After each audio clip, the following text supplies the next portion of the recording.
Hi friends, welcome back to my channel. ಇವತ್ತು ನಾವು ಬದನೆಕಾಯಿ ಭರತ ಮಾಡುತ್ತೇವೆ. ಇದಕ್ಕೆ ಮೊದಲು ಒಂದು ಬದನೆಕಾಯಿ ತೆಗೆದುಕೊಂಡು ಅದನ್ನು ನೀರಿನಲ್ಲಿ ಚೆನ್ನಾಗಿ ತೊಳೆಯಬೇಕು. ನಂತರ ಬೇಡಾಗದ್ದನ್ನು ಕಟ್ ಮಾಡ್ಕೊಳ್ಬೇಕು ಫ್ರೆಂಡ್ಸ್. ಈ ತೊಟ್ಟನ್ನು ಕಟ್ ಮಾಡ್ಕೊಳ್ಬೇಕು,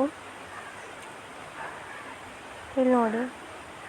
ಆಮೇಲೆ ಇದನ್ನು ಚೆನ್ನಾಗಿ ಮಧ್ಯದಿಂದ 2 ಭಾಗ ಮಾಡ್ಕೊಳ್ಬೇಕು, ಕಟ್ ಮಾಡ್ಕೊಂಡು.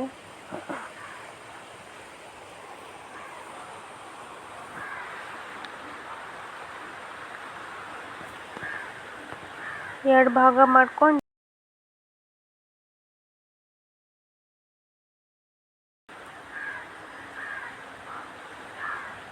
ಈ ಥರ ಚಮಚ ಸಹಾಯ ತಗೊಂಡು ಎಣ್ಣೆ ಹಾಕ್ಕೊಳ್ಬೇಕು.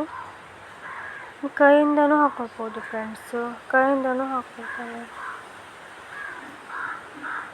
ಎಲ್ಲ ಕಡೆ ಎಣ್ಣೆ ತಾಗು ಹಾಗೆ ಎಣ್ಣೆ ಹಾಕ್ಕೊಳ್ಬೇಕು.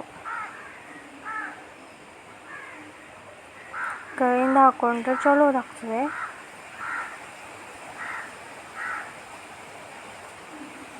ಕೈಯಿಂದ ಹಾಕ್ಕೊಳ್ಬೋದು.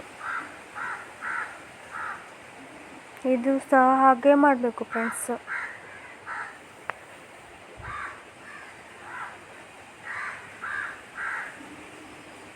ಇದು ಬದನೆಕಾಯಲ್ಲಿ ಭರತದಲ್ಲಿ ಸುಮಾರು ಟೈಪ್ ಉಂಟು. ಇದು ನಮ್ಮ ಕಡೆಯ ಸ್ಪೆಷಲ್ ಬದನೆಕಾಯಿ ಭರತ್ ಫ್ರೆಂಡ್ಸ್. ಇದಕ್ಕೆ ಎಣ್ಣೆ ಹಾಕಲು ರೀಸನ್ ಅಂದರೆ, ಇದು ಇಲ್ಲದ್ರೆ ಬೆಂಕಿಯಲ್ಲಿ ಹಾಕಿದಾಗ ಫುಲ್ ಸುಟ್ಟು ಹೋಗಿಬಿಡ್ತದೆ. ಅದಕ್ಕೆ ಎಣ್ಣೆ ಹಾಕ್ಕೊಳ್ಬೇಕು, ಒರೆಸ್ಕೊಳ್ಬೇಕು. ಫುಲ್ಲು ತವ ಇಟ್ಕೊಳ್ಬೇಕು, ಅದಕ್ಕೆ ಸ್ವಲ್ಪ 2 ಚಮಚದಷ್ಟು ಎಣ್ಣೆ ಹಾಕ್ಕೊಳ್ಬೇಕು. ಬದನೆಕಾಯಿಯನ್ನು ನಾವು ಈಗ ತವದ ಮೇಲೆ ಹಾಕಬೇಕು ಫ್ರೆಂಡ್ಸ್.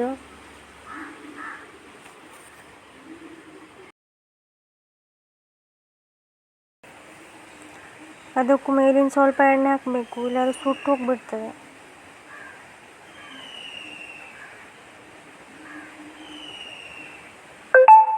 ಇದು ಬೆಂಕಿಲಿ ಮಾಡಿಕೊಂಡ್ರೆ ಚಲೋ ಆಗ್ತದೆ ಫ್ರೆಂಡ್ಸ್. ಒಲೆ ಬೆಂಕಿ ಒಂದು ಸೈಡಲ್ಲಿ ಬೆಂದಿದೆ ನೋಡಿ ಫ್ರೆಂಡ್ಸ್, ಇಲ್ಲಿ ನೋಡಿ ಬೆಂದಿದೆ. ಇದು ಈ ಥರ ಮಾಡಿ 2 ಸೈಡ್ ಬೇಯಿಸ್ಕೊಳ್ಬೇಕು.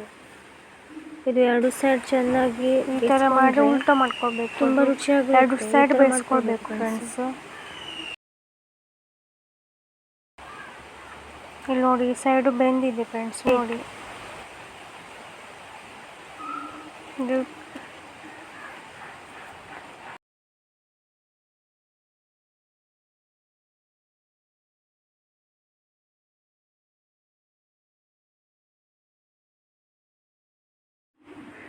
ಇದನ್ನು ಚೆನ್ನಾಗಿ ಸಿಪ್ಪೆ ತೆಕ್ಕೊಳ್ಬೇಕು ಇದರದ್ದು. ಇದು ತುಂಬ ಬಿಸಿಯಾಗಿ ಉಳಿಯುತ್ತೆ.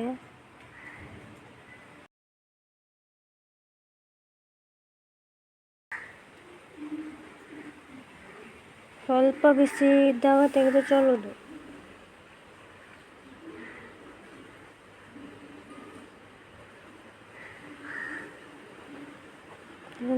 ಎಣ್ಣೆ ಹಚ್ಕೊಂಡಿದ್ದಕ್ಕೆ ನೋಡಿ ಫ್ರೆಂಡ್ಸ್, ಇದು ಒಂಚೂರು ಸುಟ್ಟು ಹೋಗಲಿಲ್ಲ. ನೋಡಿ ಎಷ್ಟು ಚೆನ್ನಾಗಿ ಬರ್ತಾ ಇದೆ ಸಿಪ್ಪೆ, ನೋಡಿ.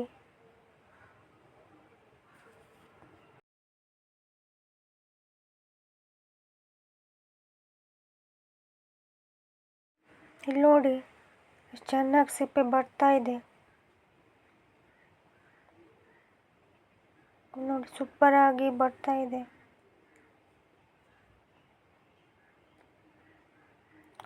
ಎಲ್ಲ ತೆಗೆದಾದ ನಂತರ, ಸಿಪ್ಪೆ ಎಲ್ಲ ತೆಗೆದಾದ ನಂತರ ಇದನ್ನು ಸಣ್ಣದಾಗಿ ಹೆಚ್ಕೊಳ್ಬೇಕು, ಕಟ್ ಮಾಡ್ಕೊಳ್ಬೇಕು. ಅಂದರೆ ಈ ಥರ ಸಣ್ಣ ಹಿಂಗೆ ಕಟ್ ಮಾಡಿಕೊಂಡ್ರೆ ಅಡ್ಡಿಲ್ಲ.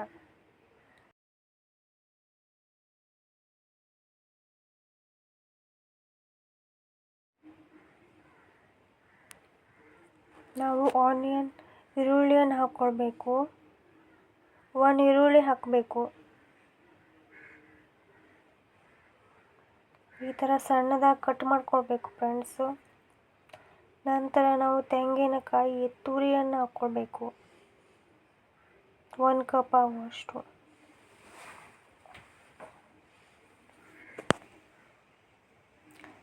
ನಂತರ ನಾವು ಇದಕ್ಕೆ ಮೆಣಸನ್ನು ಹಾಕ್ಕೊಳ್ಬೇಕು. ನಾವು ಇದಕ್ಕೆ ಹಸಿಮೆಣಸು ಹಾಕ್ಕೊಳ್ಬೇಕು, 1 ಹಸಿಮೆಣಸು. ಇದಕ್ಕೆ ರುಚಿಗೆ ತಕ್ಕಷ್ಟು ಉಪ್ಪನ್ನು ಹಾಕ್ಕೊಳ್ಬೇಕು.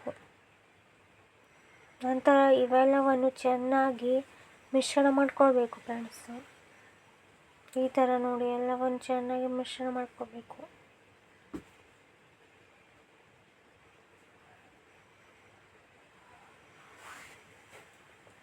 ಸೌಂಟಲ್ಲಿ ಬೇಕಾದ್ರೆ ಮಾಡ್ಕೊಳ್ಬೋದು ಫ್ರೆಂಡ್ಸ್. ಕೈಯಲ್ಲಿ ಮಾಡ್ಕೊಂಡ್ರೆ ತುಂಬ ಚಲೋ ಆಗ್ತದೆ ಫ್ರೆಂಡ್ಸ್. ನೋಡಿ ಚೆನ್ನಾಗಿ ಮಿಶ್ರಣ ಮಾಡ್ಕೊಳ್ಬೇಕು. ಇದು ನೋಡಿ ನಮ್ಮ ಬದನೆಕಾಯಿ ಭರತ ರೆಡಿಯಾಗಿದೆ ಫ್ರೆಂಡ್ಸ್. ನೋಡಿ ತುಂಬ ಟೇಸ್ಟಿಯಾಗಿದೆ, ಸೂಪರ್ ಆಗಿದೆ ಫ್ರೆಂಡ್ಸ್. ತುಂಬ ಈಸಿ ಆಗಿದೆ ಇದು. ನಿಮಗೆ ಇಷ್ಟವಾದರೆ ಲೈಕ್ ಮಾಡಿ ಫ್ರೆಂಡ್ಸ್. ನನ್ನ ಚಾನಲನ್ನು ಸಬ್ಸ್ಕ್ರೈಬ್ ಮಾಡಿಕೊಳ್ಳಿ ಫ್ರೆಂಡ್ಸ್.